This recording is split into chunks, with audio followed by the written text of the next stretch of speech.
예, 세계 각지 뉴스 현지 통신원 통해 직접 됐습니다. 오늘은 베트남이고요. 호치민의 남현정 통신원 연결되어 있습니다. 안녕하십니까? 네, 안녕하세요. 예, 트럼프 미국 대통령 상호관세 부과에 맞서서 각 나라별로 여러 대응책 지금 나오고 있는데요. 베트남은 지금 어떻습니까? 네, 베트남 판민진 총리가 주요 무역 상대국과 무역 수지 균형을 위한 포괄적 대책 마련을 지시하고 있습니다.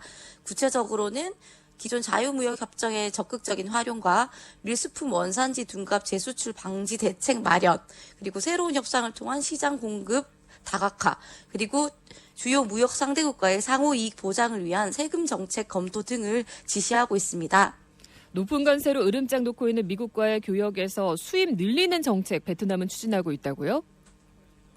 네네, 맞습니다. 베트남 정부는 조화롭고 지속 가능한 무역 성장을 촉진하기 위해서 미국에서 수입을 늘리는 정책을 잇따라 내놓고 있습니다.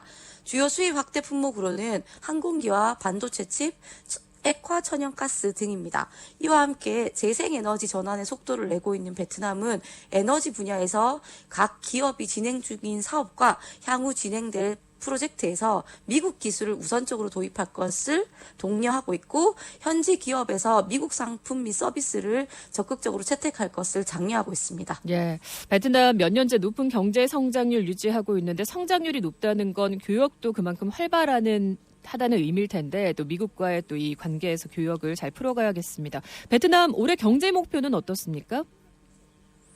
네, 지난해 베트남 교역액이 전년 대비 15.4% 증가하면서 약 7,863억 달러가 되었는데요. 이는 역대 최고치라고 합니다. 그래서 베트남은 2007년 이후 연평균 13%가 넘는 성장세를 계속 유지를 했고요. 네. 수출에서는 세계 23위, 수입에서는 22위에 해당하는 주요 교역국으로 발돋움하고 있습니다. 올해 세계은행의 베트남 경제 성장률 전망치는 6.8%인데요. 예. 베트남 정부는 올해 최소 8% 경제 성장률을 위해서 노력하고 있습니다.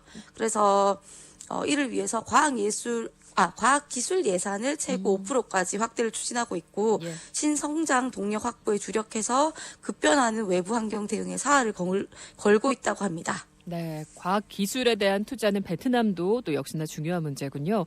이러다 보니 또 네네. 베트남이 매력적인 투자처가 되고 있습니다. 외국인 투자도 많이 늘고 있다고요? 네, 맞습니다.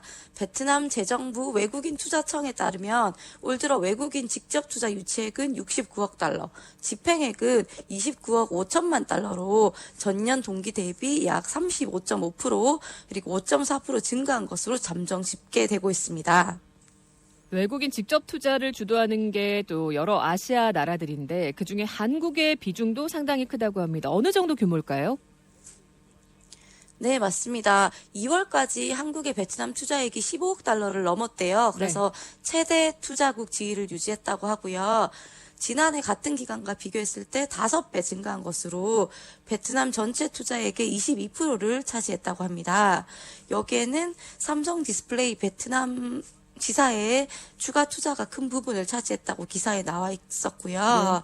그리고 한국에 이어서 2위 투자 국가는 싱가포르였고, 다음은 중국, 일본, 태국의 투자액이 많았다고 합니다. 예, 주로 어떤 업종에 투자가 몰리고 있나요?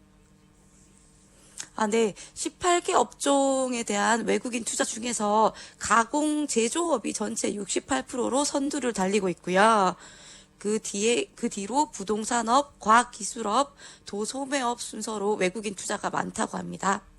그러면 다들 또 경제가 어렵잖아요. 침체를 우려하고 있는데 네네. 베트남은 어떻습니까? 물가 사정이라든지 경제 위기의 우려 같은 것들. 베트남 역시도 원래 그전에는 두 자릿수 경제 성장률이 지속되었다고 네. 알고 있는데, 최근에는 두 자릿수 경제 성장률은 어렵고, 처음에 6%대 이런 경제 성장률을 전 세계적으로 전망하고 있으니까 베트남 역시도 전 세계적인 그런 좀 불황 이런 영향을 받고 있는 것 같습니다. 네. 하지만 어쨌든 베트남 정부에서는 어떻게든 타파에서 두 자릿수를 목표로 하고 있습니다. 네. 내년에는 두 자릿수가 목표라고 하더라고요. 예, 알겠습니다. 자, 베트남, 한국, 일본 등 12개국의 비자 면제 기간 3년 더 연장했다는 내용이 있네요. 이 내용은 좀 호재입니다. 그죠? 베트남 여행에서는. 네네. 네, 맞습니다. 베트남은 2023년 8월부터 출입국 관리법 개정안이 발효되면서 한국, 일본 등 12개국에 대한 비자 면제 기간이 확장되었습니다. 원래 기존에는 15일이었는데 이때부터 45일 비자 면제가 되었고요. 네. 전자비자도 원래 30일이었는데 90일로 확장된 규정을 시행하고 있습니다.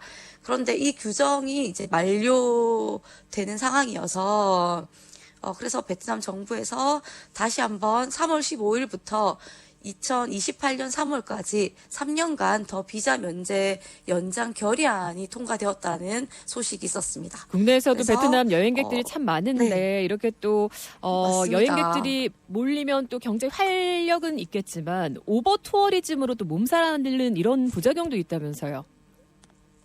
네, 맞습니다. 앞서 언급한 것처럼 경제 성장률 8%를 목표로 세운 베트남은 관광 산업도 주요 성장 동력이거든요. 네. 그래서 비자 면제랑 비자 정책 완화와 같은 이런 관광 회복 산업을 그런 노력을 하고 있는데요. 그런 과정에서 너무 오버 투어리즘이 발생한 이런 도시들도 나타나고 있습니다. 대표적인 곳이 많이 한국 분들이 여행 와보셨을 베트남 중부의 대표적인 해안 관광 도시 호이안인데요.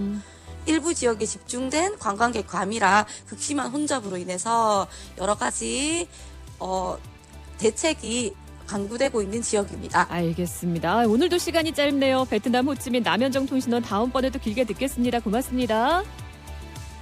네, 반갑습니다. 네, 저도 다음에 뵙겠습니다. 인사드리겠습니다. 안녕히 계십시오.